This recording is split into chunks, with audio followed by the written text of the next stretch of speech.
I'm trying to make a window for the 1x16. So I got some 1x2 stock and made a little jig and making so I can put glass in there. Now I gotta get these connected. So this is all done.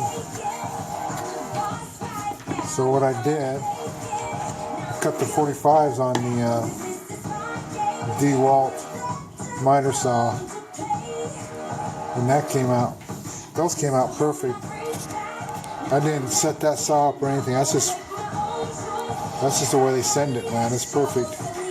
Then I took a router and routered these here edges out to accept the glass. So now I gotta put it together, and I'll show you when I get it done. Okay, I got it routed out.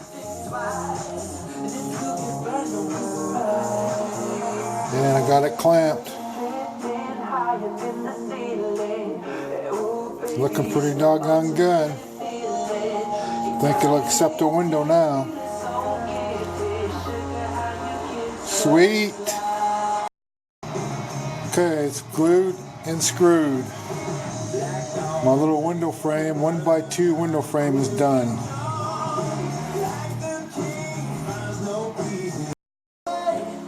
Okay, there's my little window frame. It's complete. Now I just gotta get the glass cut and put in it. Woohoo! Okay, there's my little window that I made up there, and I just gotta get the glass in it. I'll show you when that gets done. Thanks for watching. Be sure to like. Keep moving forward.